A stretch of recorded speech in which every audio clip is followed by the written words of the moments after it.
Bismillahirrahmanirrahim. Assalamualaikum warahmatullahi wabarakatuh. Alhamdulillah, kita mendapatkan lahan seluas 1.500 meter. Kalau dari sisi kapasitas 1.500 meter itu untuk jumlah penanaman 30. Tapi kita bisa nanam agak mepet ke pinggir ya, karena memang di pinggir sana juga ada selokan, jadi kita juga agak mepet ke agak pinggir, sehingga insya Allah di sini bisa muat 42 pohon dengan pola double tree planting. Jadi kita nanam double tree planting, di mana secara berdekatan itu jaraknya hanya 1 meter, 2 pohon, dan ke sebelah sana itu jaraknya 10 meter, dan ke depan jaraknya 9. Jadi dari sisi jarak ini adalah jaraknya 9 kali 10 plus 1 gitu. Jadi 9 ke depan, 10 ke samping, berdempetan 1 meter. Jadi 9 kali 10 plus 1, 9 kali 10 plus 1 berarti 9 kali 11, 99 meter persegi. Itu ditanam 2 pohon. Jadi satu pohon membutuhkan luas 50 meter persegi. Jadi kalau lahan ini 1.500 meter, secara kapasitas normal sebetulnya masuknya hanya 30. Tapi karena kita bisa pepet sampai ke pinggir, insya Allah ini bisa masuk 42 pohon ya. Tadi jaraknya 9 kali 10 plus 1 ya. Polanya pola double tree planting, jadi 2 pohon berdampingan. Kenapa kita tanam double tree planting? Jadi karena di wilayah ini dikelilingi oleh bukit ya, kita bisa lihat ini dikelilingi oleh bukit ya, pinggir-pinggirnya bukit ya. Sehingga anginnya cukup besar. Angin cukup besar. Salah satu kelebihan double tree planting ini adalah dia lebih kokoh. Dia lebih kokoh ya, lebih kokoh.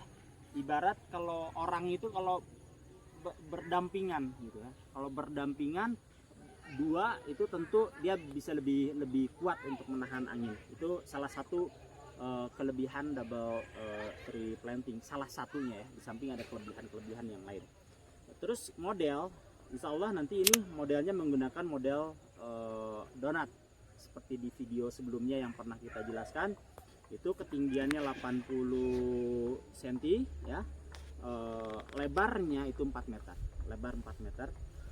Lubang kita menggunakan ukuran 70 kali 70 kali 70 ya. Tujuan membuat lubang tanam ini ada 3. Pertama, memperbaiki pH ya, memperbaiki pH tanah. Umumnya pH tanah itu turun.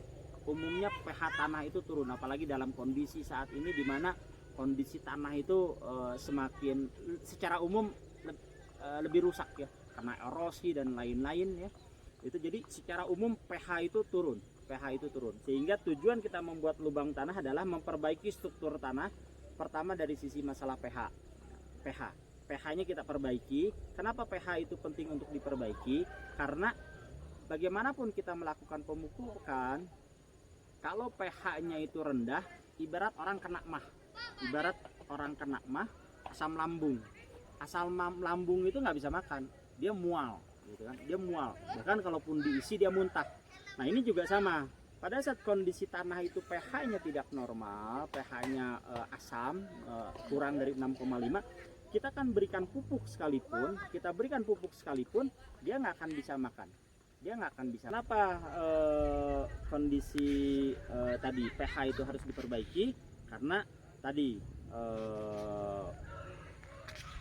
supaya pada saat nanti kita berikan pupuk itu tanaman itu bisa mengkonsumsi. Itu satu. Jadi memperbaiki pertama adalah memperbaiki pH. Nah, bagaimana memperbaiki pH? Secara umum kita gunakan dolomit. Dolomit itu bisa menaikkan pH, itu satu. Terus tujuan yang kedua untuk pembuatan lubang tanam ini adalah untuk membasmi hama. Jadi lubang ini setelah kita gali, kita biarkan yaitu 1 atau 2 pekan. 1 atau 2 pekan agar apa? Bakteri yang ada di dalam itu mati. Itu membasmi bakteri secara alami ya. Membasmi bakteri secara alami ya.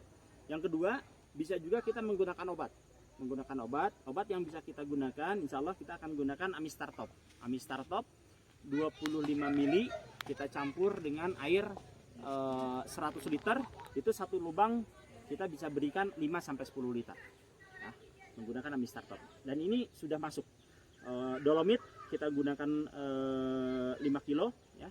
Kita gunakan 5 kilo, ini sudah masuk ya. Ini sudah masuk, nanti ada pengukuran pH lagi, ini mungkin baru 4 kilo kalau nggak salah. Ini sudah 4 kilo, sudah masuk, satu lubang 4 kilo ya, sudah masuk. Amistar Top juga sudah. Amistar Top sudah ya. Nah, itu tujuan yang kedua adalah untuk membasmi hama atau patogen jamur yang ada di dalam tanah. Yaitu tujuan kita membuat lubang. Terus tujuan yang ketiga adalah untuk menyuburkan. Bagaimana cara kita menyuburkan ya? Menyuburkan itu satu, menggunakan kotoran hewan. Ini satu lubang ini kita gunakan 5 karung. Kenapa banyak? Karena tadi menggunakan pola donat. Kalau tidak menggunakan pola donat, ini satu lubang sebetulnya cukup hanya 2 karung saja. Kita menggunakan 5 karung satu lubang, berarti 2 lubang ini kita gunakan 10, nanti dicampur dengan tanah. Kurang lebihnya perbandingannya adalah 3 kotoran hewan postal ya, kita gunakan postal ya, 1 tanah, jadi 3 berbanding 1 ya. Dan itu harus dilakukan fermentasi ya, karena pada saat kita menggunakan kotoran hewan tanpa kita proses fermentasi malah bisa membuat panas dan bisa membuat tanaman itu mati. Nah, ini nanti perlu untuk difermentasi, kurang lebih fermentasinya memakan waktu minimal 1 bulan. Tadi kotoran hewan. Nah, terus bagaimana kita memperbaiki kesuburan tanah? Kita gunakan biofosfat. Kita gunakan satu lubang ini 3 kilo. Biofosfat 3 kilo. Terus apalagi yang bisa kita gunakan untuk untuk menyuburkan tanah? Kita gunakan humic acid karena memang harganya cukup mahal, 1 kilo 200.000. Kita gunakan satu lubang ini hanya 100 gram. Terus kita juga berikan SP36. SP36 ini kita satu lubangnya 500 gram. 500 gram. Lantas kita juga berikan POC ya, yang kita buat sendiri, bokasi cair. Ini satu lubang kita berikan 5 liter. Ya. Ada satu lagi kompos. Kita gunakan kompos. Bisa kompos merek apapun ya, atau insya Allah kita pilih Plantagar. Ini satu lubangnya komposnya kita gunakan 5 kilo. Jadi media yang kita gunakan kotoran hewan 5 karung, kompos 5 kilo, apalagi biofosfat 3 kilo, lantas humic acid 100 gram, POC atau bokasi cair 5 liter. Dihitung total biaya, nanti insya Allah kita akan berikan berapa total biaya untuk satu lubang dengan ongkos pembuatan.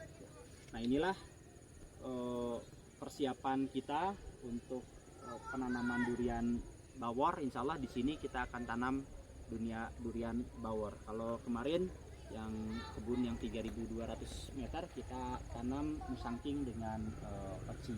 Nah, di kebun ini insya Allah kita akan tanam durian bawor. Itu media yang kita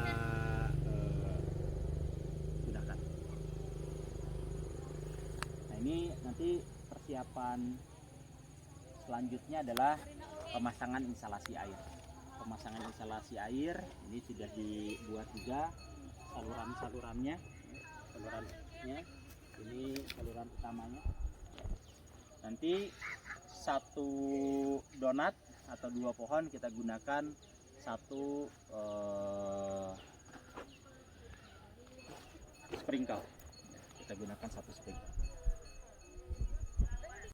Selanjutnya kita bahas mengenai perhitungan biayanya, perhitungan biaya. Berapa biaya yang dihabiskan untuk satu pohon durian ya.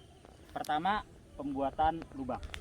Pembuatan lubang ukuran 70 kali 70 kali 70. Biasanya satu orang itu satu hari kemampuannya 6. Jadi kalau seumpama upah pekerja itu 100.000 per hari, maka jatuh biaya pembuatan satu lubang itu sekitar 17.000. 16.667, kita bulatkan 17.000. Itu untuk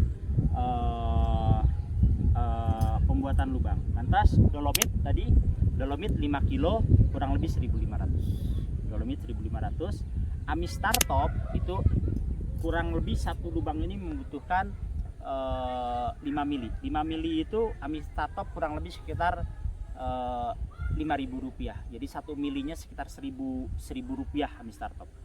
Kohe kita gunakan 5. Satu karung itu harganya 8.000 rupiah. Berarti kalau 5 karung 40.000. Lantas plantagar atau kompos itu 1 kilonya kurang lebih sekitar 1.000 rupiah. Kalau kita beli yang satu karung itu harganya 50.000. Jadi kalau kita gunakan 5 kilo berarti 5.000 rupiah. Lantas biofosfat 3 kilo itu per kilonya kurang lebih sekitar 3.000 rupiah. Jadi kalau 1 kilonya itu harga 5.000 rupiah. Jadi kalau 3 kilo kurang lebih sekitar 1.500. SP36 kita gunakan 500 gram itu 1.500. Kumit acid yang agak lumayan mahal karena kita gunakan yang 99% itu per 100 gramnya itu 20.000. Jadi per 1 kilonya itu 200.000. Lantas bokasi cair karena kita bikin sendiri 5 liter itu kita hitung sekitar 20.000 rupiah. Dekompresor untuk melakukan fermentasi ya, itu kita gunakan EM4 ditambah dedak ditambah gula pasir atau molase. Satu lubang kurang lebih sekitar 5.000 rupiah. 5.000 rupiah. Lantas pengisian lubang. Nah ini pengisian lubang pada saat kita akan buatnya menjadi donat. Nah itu yang agak lumayan tinggi biayanya karena biasanya pembuatan donat ini satu hari itu paling bisa 2 buah gitu. Itu karena ukurannya cukup tinggi sehingga biaya pembuatan atau pengisian media dengan pembuatan donat itu kurang lebih sekitar 25.000 sampai dengan 50.000 ya. Itu untuk yang donat. Instalasi air ini perkiraan kita itu katakanlah kita bikin sumur karena ini lahannya tidak terlalu besar ya, jadi masih bisa di cover oleh sumur gali ya. Sumur gali bikin sumur itu sekitar 2 juta. Lantas dudukan torennya 3,5 juta. Torennya 3,5 juta itu menggunakan toren yang 2.000, jadi 9 juta. Lantas untuk pompa dorong bisa menggunakan yang kapasitas 200 watt ya, itu harganya kurang lebih sekitar 1 jutaan. Lantas untuk instalasi pipa mungkin sekitar 2 jutaan instalasi pipa. Jadi total perkiraan biaya untuk instalasi air ini 12 juta untuk 40 pohon. Jadi satu pohonnya itu kenanya 300.000. Lantas nanti jasa penanaman mungkin satu pohon sekitar 5.000 sampai 10.000 ya. Nah itu lantas tadi untuk bibit secara khusus insya Allah kita akan berbicara tentang pemilihan bibit. Namun untuk saat ini kita memilih bibit yang ukuran kecil, ketinggian 50-60 cm, itu harganya di kisaran 50.000 ya.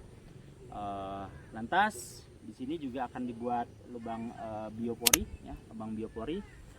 Kurang lebih untuk biaya biopori ini sekitar 25.000 per pohon, dan tambahan mungkin biaya lain-lain 50.000 rupiah, sehingga satu pohon itu membutuhkan biaya 580.500 sampai 615, itu per satu pohon, sudah termasuk dengan bibit, pembuatan lubang, media lubang, pembuatan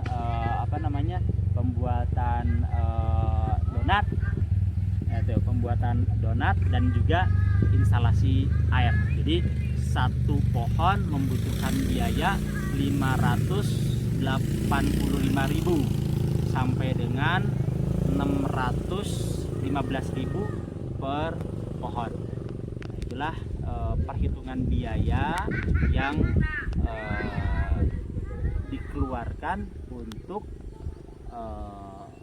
persiapan sampai dengan penanaman durian ya. Lalu nanti berapa biaya perawatan, mudah-mudahan insyaallah kita akan coba untuk hitung ya, berapa biaya perawatan untuk satu pohon per satu tahun, sehingga berapa nilai investasi yang kita butuhkan untuk menanam durian sampai dengan usia 5 tahun. Ya mungkin itu saja yang bisa saya sampaikan. Mudah-mudahan ada manfaatnya, dan juga ini mudah-mudahan bisa sesuai dengan harapan, duriannya bisa tumbuh dengan baik dan bisa berbuah dengan baik, dan harga jualnya juga bisa baik. Terima kasih. Wabillahi taufiq wal hidayah. Wassalamualaikum warahmatullahi wabarakatuh.